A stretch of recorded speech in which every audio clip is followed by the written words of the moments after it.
আমি আজকে জাস্ট দুইটা প্রোডাক্ট দেখাবো আপনাদের সুবিধার জন্য। একটা হচ্ছে আমাদের এই যে পিওর গ্লো বডি ক্রিম, হ্যাঁ বেস্ট একটা বডি ক্রিম যারা বডি ফসা করতে চান, এই যে বডি ক্রিম। আরেকটা হচ্ছে আমাদের এই যে এটা হচ্ছে ডার্ক স্পট রিমুভিং সিরাম। যেই সিরাম আমি দুটো একটু এক এক করে বলে দিই। এটা হচ্ছে বডি হোয়াইটেনিং একটা ক্রিম, যেটা বডি ফসা করবে, আপনার হাত পায়ের কুচকানো ভাব দূর করে দিবে, হাত পায়ের স্কিন সুন্দর করবে 7 দিনের ভেতরে।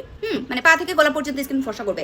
বডি ক্রিম যারা পছন্দ করেন বডি ক্রিম নেবেন। আর যারা বলেন আপু রাতের বেলা বডি ক্রিম ইউজ করতে আমার ঝামেলা লাগে, আপু বডি ক্রিম ইউজ করবো না, নীলাপু, তারা নেবেন হচ্ছে আমাদের ডার্ক স্পট রিমুভিং সিরাম। এটা হাতে পায়ে গলাতে ঘাড়ে যেই দিকে দেখবেন অনেকের অনেক বেশি বিচ্ছিরি কালো দাগ পড়ে যায় কুনয়ের মধ্যে, এই যে কুনয়ের মধ্যে, হ্যাঁ কুনয়ের মধ্যে কালো দাগ পড়ে গেছে, আঙুলের গিটে গিটে কালো দাগ, প্লাস বডিতে যেখানেই কালো দাগ আছে, পিগমেন্টেশন আছে, কালো দাগ আছে, এই যে হাঁটুর ভাঁজে এরকম লেভেলের কালো দাগ, এই সমস্ত কালো দাগ সিরাম এটা আপনি সকালে ঘুম থেকে উঠে ব্যবহার করতে পারবেন, দুপুরে গোসল করার পরে অ্যাপ্লাই করতে পারবেন, রাতে ঘুমাতে যাওয়ার অ্যাপ্লাই করতে পারবেন।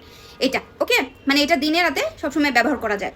এটা ইউজ করবেন। যদি বডি ক্রিম ইউজ করতে আপনার ঝামেলা মনে হয় তাহলে সিরাম ইউজ করবেন। চাইলে দুইটা একসাথে ইউজ করতে পারেন, আরও রাতারাতি চেঞ্জ পাবেন যে আপু আমার এত সময় নাই, এমার্জেন্সি বডি ফসা করার প্রয়োজন, দুটো একসাথে ইউজ করবেন।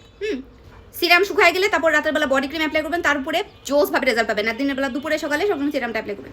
আর যদি মনে করেন দুইটার একটা নেবেন, যেটা ভালো হবে সেটা নেবেন, দুইটার বাজেটে হচ্ছে ডিফারেন্ট আছে, একসাথে নিলে আরও ভালো, আলাদা আলাদা চাইলেও নিতে পারেন। অনেক বেশি আপনার ধৈর্য না থাকলে, অনেক বেশি তাড়াহুড়া থাকলে দুটো একসাথে অ্যাপ্লাই করবেন। তো যা লাগবে নিয়ে নেবেন। আর এটা কিন্তু স্টক খুবই কম পিস আছে, কারণ এটা স্টকে বেশি থাকে না, সবসময় কিন্তু এটা অ্যাভেলেবল পান না। সো নিতে চাইলে এখন অর্ডার করতে হবে। আর বডি ক্রিম তো বডি ক্রিম, পিওর গ্লোর কথা আর কি বলবো, যেটা লাগবে জলদি করে নিয়ে নেবেন।